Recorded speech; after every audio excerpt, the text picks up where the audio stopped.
Saudara, beberapa poin syarat utama Iran dalam respons proposal damai Amerika Serikat membuat Donald Trump murka. Pertanyaannya, apakah ini menandai kegagalan negosiasi damai? Kita bahas bersama dengan dosen geostrategi dan geopolitik Universitas Udayana, Evata Filomeno Borromeo Duarte, dan juga akan bergabung bersama kami yang juga sudah bergabung, yaitu dosen hubungan internasional BINUS University, Mbak Tia Mariatul Kibtia. Selamat petang semuanya. Selamat petang, Selamat Mas. petang, Mas dan Mbak. Saya ke Mas Evata dulu. Mas Evata, kalau kita lihat nih beberapa poin yang sepertinya ini bisa dikatakan syarat utama Iran ini tidak berubah karena meminta kedaulatan Selat Hormuz, ganti rugi perang, pengakhiran blokade dan juga sanksi, dan juga soal isu nuklir. Pertanyaannya, Trump marah lagi. Ini apakah menunjukkan Trump hanya menyampaikan gimmick untuk memperpanjang konflik, atau Anda melihat Amerika Serikat dalam Trump tengah menyiapkan strategi baru? Ya, bahwa dalam posisi kali ini kita bisa melihat Amerika Serikat sebenarnya sedang memainkan satu strategi ya, strategi dalam negosiasi itu sendiri. Maka pertempuran yang kita harus baca adalah penolakan ini sendiri merupakan bagian dari langkah-langkah yang sudah diprediksi oleh Amerika Serikat. Sebenarnya poin utamanya adalah untuk mempermalukan dan juga mengganggu psikologis, intelijen, dan juga perekonomian di dalam tubuh pemerintah Iran itu sendiri. Karena Amerika Serikat begitu sangat yakin dalam operasi intelijen yang sudah dilakukan, meskipun operasi kontra intelijen dari Iran memang sangat ini bergerak dengan sangat masif, tetapi Amerika merasa bahwa ada dua kubu yang sedang bertarung, antara kubu yang cukup moderat melihat bahwa diplomasi adalah langkah jalan keluar terhadap kondisi tekanan ekonomi, dan juga ada kubu yang merasa bahwa harga diri dalam perang ini adalah harga mati begitu. Maka kedua hal ini yang menyebabkan Amerika sengaja memperpanjang eskalasi dan juga menciptakan dominasi dalam negosiasi kali ini. Saya lihatnya demikian. Oke, kalau dari Mbak Tia sendiri melihatnya hal yang sama atau ada tanggapan yang berbeda? Ya, saya sedikit agak berbeda mungkin ya, karena memang saya komprehensif melihat Iran bukan dari sisi diplomasi saja, bukan dari politik saja, juga dari culture dan sistem politik di Iran begitu. Jadi saya melihat bahwa penolakan Trump ini karena memang ada isu sensitif dari proposal yang diajukan oleh Iran. Jadi Iran itu tidak mau mundur dengan poinnya, sementara Amerika Serikat sudah ada beberapa poin yang diturunkan. Misalnya pengayaan uranium itu kan sudah berkurang dari 20 tahun menjadi 15 kalau tidak salah. Sementara Iran itu poin-poinnya tidak ada yang mundur, terutama yang berkaitan dengan kepentingan nasionalnya Israel. Misalnya tentang PRON ya, tentang PRON-nya Iran di Timur Tengah itu tetap dimasukkan ke dalam poin yang 14 yang terbaru ya Mas ya. Yang 14 yang terbaru itu tetap dimasukkan. Kemudian uranium juga tidak bergeser sama sekali Iran ini. Nah, ini yang disebut dengan Trump itu Iran sudah tidak punya apa-apa, sudah tidak punya angkatan laut, sudah tidak memiliki bargaining position, tapi masih kekeh begitu ya. Kalau dalam Sundanya itu masih kekeh, masih tetap mengajukan poin-poin yang menurut Amerika Serikat itu tidak mungkin. It's impossible will be approved by the US government begitu. Karena apa? Amerika dan Israel itu tidak bisa dipisahkan begitu. Jadi kalau misalnya masalah front itu masih masuk, kemudian uranium masih masuk. Kalau Hormuz saya pikir itu bisa dinegosiasikan. Tapi yang front sama yang uranium itu adalah harga mati karena itu adalah ketakutannya Israel. Sementara poin-poin itu masih tetap masuk ya pasti di reject lah gitu. Jadi memang belum ketemu nih poin yang dua itu tadi. Kalau misalnya mau ketemu harusnya ada penurunan tahun dari Iran, kemudian Amerika juga kembali turun sehingga ada titik temu begitu ya. Walaupun secara international law sebetulnya program nuklir itu hak setiap negara. Yang penting jangan bikin senjata kan gitu ya. Pengayaan uranium yang membatasi ambang batas perdamaian itu yang menyebabkan Israel takut.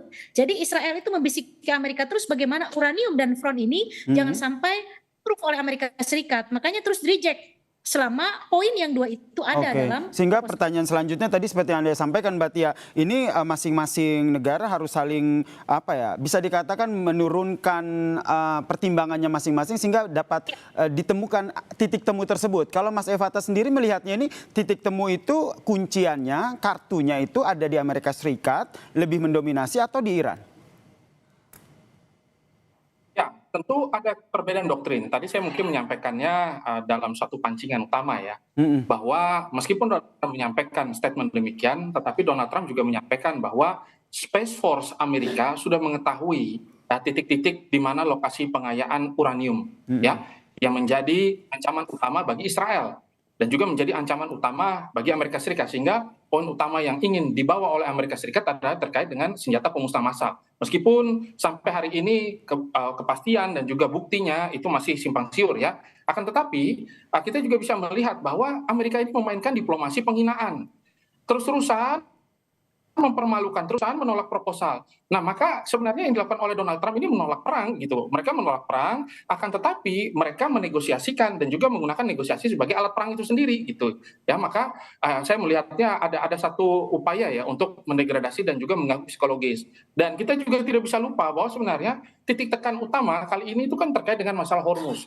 Amerika memperpanjang blokade ataupun tidak memperpanjang dengan kehadiran kurang lebih 20 armada angkatan laut mereka, ini cukup mengganggu perekonomian dari Iran itu sendiri begitu. Maka dalam beberapa catatan saya menyampaikan bahwa ibarat Amerika Serikat sedang melakukan operasi untuk mengganggu hidung dari Iran itu sendiri, karena Selat Hormuz merupakan satu-satunya ya nadi perekonomian dari Iran dan juga dibutuhkan oleh Amerika. Maka sumbatan-sumbatan ini terjadi.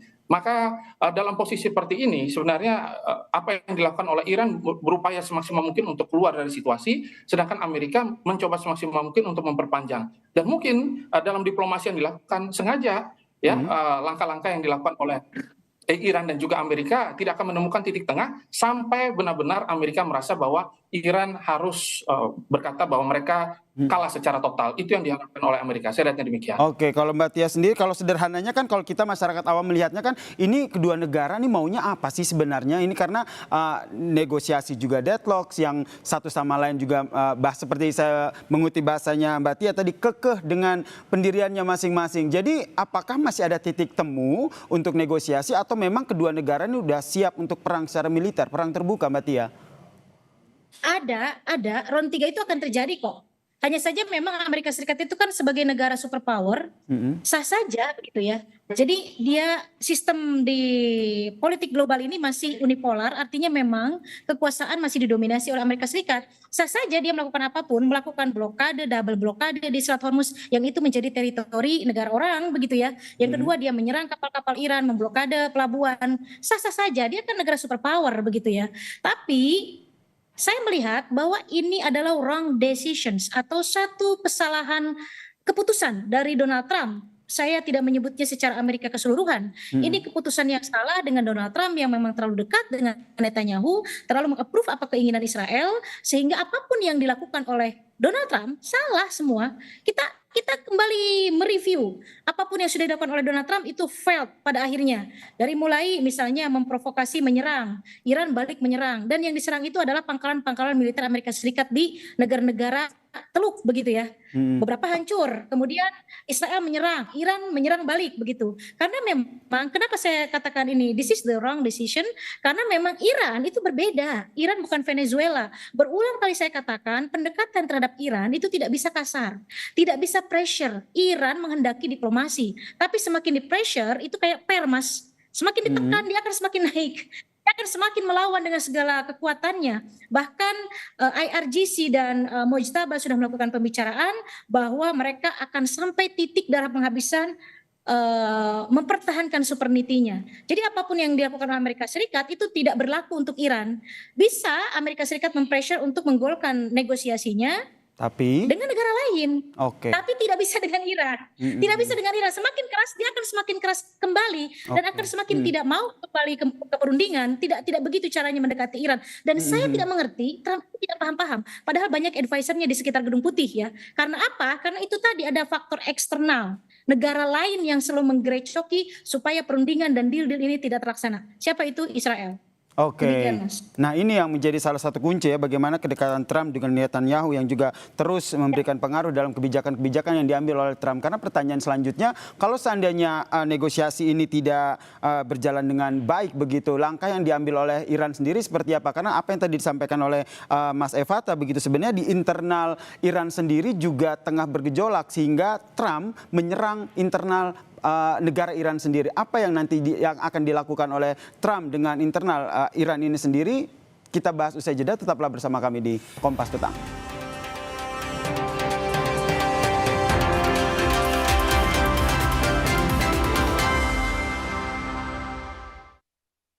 Indomie Nyemek Series, kolaborasi bareng Warmindo Legend. auto jembek dengan 12 sendok air. Pertanyaan gantung saya tadi ke Mas Evata ini terkait dengan salah satu strategi Trump lah, bisa dikatakan seperti itu yang tadi Anda katakan bahwa salah satunya adalah ingin mengacaukan politik internal dari Iran sendiri. Kenapa ini menjadi salah satu strategi yang diambil oleh Trump menurut Anda? Ya, alasan utama saya karena bagaimanapun ketika kita membaca Iran, kita tidak bisa melihat bahwa Iran menjadi salah satu epicentrum utama yang memang harus diselesaikan atau diajak bernegosiasi atau mungkin menjadi satu-satunya spektrum dalam perang kali ini. Karena dalam kondisi perang kali ini ada beberapa catatan-catatan dan juga variabel-variabel baru. Seperti kita harus menghitung bagaimana gerak langkah dari Cina, kita harus juga menghitung juga gerak langkah dari negara-negara di wilayah Teluk Persia sana, begitu. Maka dari itu sebenarnya apa yang dilakukan oleh Iran kali ini adalah memperpanjang konflik.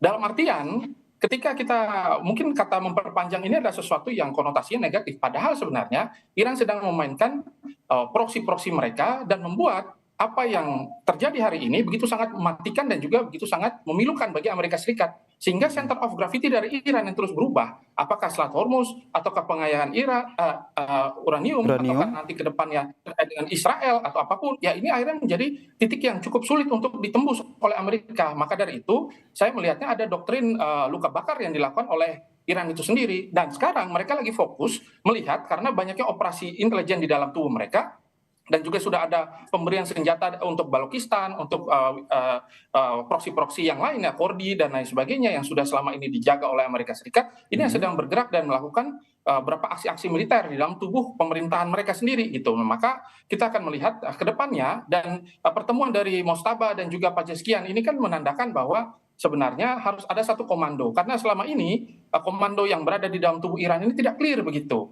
Dan ini yang sebenarnya ditunggu oleh Amerika Serikat sampai di titik nanti tekanan psikologis ini cukup mengganggu dan kita bisa. Oke, Mas Evata. Oke, kami perbaiki hubungan komunikasi kami dengan Mas Evata. Saya ke Mbak Tia. Mbak Tia, kalau kita lihat selama perang ini berlangsung, nampaknya Iran itu lebih kepada merespons apa yang dilakukan oleh Amerika Serikat. Jadi Anda membacanya kalau seandainya yang dilakukan oleh Amerika Serikat ini adalah perundingan ataupun bisa dikatakan menyetujui lah poin-poin yang diajukan oleh Iran, maka ini bisa akan maju ke negosiasi damai? Kita berharapnya maju ke negosiasi damai ya. Iran itu saat ini dalam posisi defense gitu ya. Dia hanya bertahan. Jadi kalau misalnya ada serangan, dia akan menyerang, tapi dia tidak mungkin menyerang ke Amerika Serikat langsung. Dia akan menyerang satu ke Israel, karena memang secara teritori berdekatan. Dua, dia akan menyerang ke beberapa negara Gulf countries atau negara Teluk yang di situ ada beberapa fasilitas dan juga military basisnya Amerika Serikat. Itu saja yang terus dilakukan Iran gitu ya. Kalau Amerika tidak menyerang, dia menyerang kapal-kapal Iran, maka yang dilakukan oleh Iran itu karena itu tadi defense, dia juga akan menyerang blokade yang dilakukan Amerika Serikat di sekitar perairan atau laut Iran begitu. Jadi patternnya, Mas, begitu. Menyerang, serang. Bagaimana volume yang dilakukan Amerika Serikat? Kalau volumenya 5 ya dia akan berikan 5 begitu. Kalau lebih ya lebih lagi begitu. Jadi meskipun kalau kita lihat ini Iran selalu merilis video-video dari RGC terkait dengan serangan rudal, serangan drone yang masif dan juga besar dilakukan. Ya sama dengan Amerika Serikat yang melakukan pressure terhadap Iran secara psikologis, dia juga melakukan pressure lewat propaganda, lewat meme begitu ya, lewat beberapa video, lewat international newsnya, Flash Today, Flash TV, IRNA, semuanya dikerahkan oleh Iran untuk memperlihatkan kepada Amerika Serikat bahwa Iran masih eksis. Kita ada loh, senjata kita masih oke loh, kita masih solid loh. Kita tidak ada perpecahan loh, itu yang mau ditunjukkan oleh Iran begitu. Sehingga ini menjadi semacam show off begitu ya dari Iran, dan yang dilakukan Amerika Serikat pressure-nya dengan cara memperlambat atau serangan-serangan kecil. Cara Iran adalah yang tadi Mas katakan tadi. Jadi membuat meme, propaganda, menunjukkan Iran itu saat ini masih kuat secara militernya, masih banyak penyimpanan rudalnya dan lain sebagainya. Jadi dua-duanya sama ini. dua-duanya sama melakukan pressure dengan cara yang berbeda. Demikian, Baik. Mas. Kalau Mas Evata melihatnya bagaimana? Pertanyaannya seperti ini. Kalau kita lihat timelinenya sekarang ini kan Trump ngamuk dalam tanda kutip karena tidak senang dengan proposal damai dari Iran. Berarti kita Mas Evata membacanya respon yang akan disampaikan oleh Iran seperti apa atau apa yang dilakukan oleh Trump dengan proposal ini? Mas Evata? Oke, kita perbaiki komunikasi kita dengan Mas Evata. Kalau Mbak Tia melihatnya seperti apa? Ya, hari ini kita melihat, Oke, silakan Mas Evata, lanjutkan. hari ini kita melihat bahwa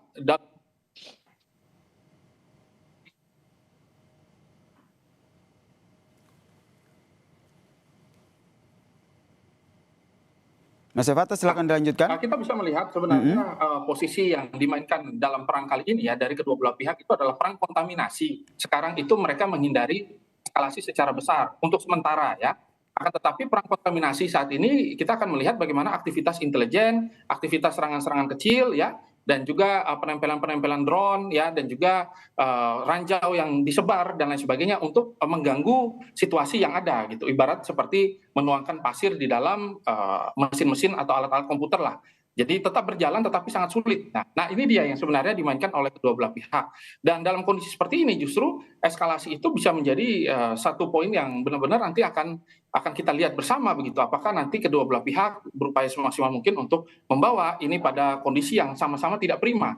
Akan tetapi yang perlu kita ingat sebenarnya kekacauan itu adalah doktrin dari Amerika Serikat begitu. Jadi menciptakan kekacauan, menciptakan instabilitas adalah permainan mereka yang selama ini wilayah terkait dengan Timur Tengah ini kan selama ini dikuasai oleh Cina. Jadi mereka ingin merekalibrasi ulang begitu, melakukan tekanan-tekanan ulang sehingga nanti ke depannya akan ada keuntungan dari security dan juga energi. Ini yang sebenarnya diharapkan oleh Amerika, dan nanti ke depannya Israel akan dibiarkan untuk melakukan serangan unilateral dan lain sebagainya, sehingga hal tersebut menjadi sangat-sangat sulit ya terkait dengan masalah perdamaian, karena perdamaian adalah bagian dari bentuk diplomasi yang selama ini dimainkan oleh Amerika Serikat ya, bad cop, good cop ya. Jadi mereka berupaya semaksimal mungkin, oh iya nanti masalah perdamaian ini tidak diinginkan oleh Iran ya, padahal sebenarnya Iran sudah melakukan diplomasi ke banyak pihak, akan tetapi titik temunya tergantung ya, bukan hanya dari Amerika, tapi tergantung nanti dari IRGC juga untuk melihat dan merespon isu. Karena kita lihat juga ada beberapa kapal-kapal dari Amerika juga yang ditembaki, ada beberapa kapal juga dari negara lain yang akhirnya diganggu begitu oleh IRGC. Nah, maka sebenarnya titik inilah yang menjadi sangat sulit dalam diplomasi dan juga etiket baik untuk menyelesaikan konflik dan juga eskalasi. Oke, kalau sederhananya kita melihat wah kayaknya kedua negara ini bakal sulit nih untuk duduk bareng dan juga bernegosiasi begitu, jalan damai. Tapi pertanyaan terakhir saya ke Mbak Tia, ada tidak kemungkinan kedua negara dan apa yang membuat akhirnya kedua negara ini duduk bareng untuk negosiasi? Ada, nanti kan tanggal 14 kalau tidak salah ya Mas, Trump akan bertemu dengan Jinping. Sebelumnya Arashi juga sudah bertemu dengan Jinping. Jadi masing-masing membicarakan, selain juga Cina juga membicarakan national interest-nya dia terkait perusahaan-perusahaan yang selama ini membeli minyak dari Iran begitu ya. Kemudian ada beberapa trade war yang sempat menjadi isu antara Amerika Serikat dan Cina, itu juga akan dibicarakan. Dan yang terpenting nanti pertemuan Trump dengan Jinping itu juga membahas mengenai perang antara Amerika Serikat, Israel dan Iran ini. Jadi kita berharap bahwa setelah bertemu dengan Xi nanti ada perubahan begitu ya dari Trump statementnya. Walaupun kita pesimis sebetulnya karena Trump itu tidak bisa dipegang statementnya, leadershipnya itu saya pikir tidak cocok untuk memimpin negara sebesar Amerika Serikat. Hari ini dia akan mengatakan A, mungkin setelah meeting dia akan mengatakan A, tapi besok dia akan berubah lagi. Berapa kali Trump kita hitung dia menyatakan bahwa Iran sudah selesai, kita damai dengan Iran, tapi besoknya dia akan menyerang dengan serangan-serangan yang kecil, memasang, mengirim drone dan lain sebagainya, menyerang beberapa kapal Iran begitu di perairan Iran. Jadi memang ada-ada saja actionnya, ada-ada saja statementnya yang memprovokasi tensi ini naik kembali. Nah, tapi ada harapan Mas, mudah-mudahan nanti setelah bertemu dengan Cina, dua belah pihak kan sudah bertemu, ada perubahan decision dari Trump untuk mengakhiri perang ini dan kembali ke perundingan. Oke, ini yang menjadi harapan kita bersama ya, mengakhirkan perang dan juga kembali ke perundingan, karena dampak dari perang di Timur Tengah ini sudah menjadi dampak global begitu. Terima kasih Mas Evata dan terima kasih juga kepada Mbak Tia telah berbagi perspektifnya di Kompas Petang. Salam sehat semuanya. Salam sehat, terima kasih Mas Mbak. Usai jeda saudara, Kompas Petang masih akan hadir dengan informasi di Madinah, Arab Saudi terdapat museum yang memperlihatkan perjalanan hidup Rasulullah dan peradaban Islam yang disajikan dengan teknologi yang interaktif. Usai jeda, kami kembali.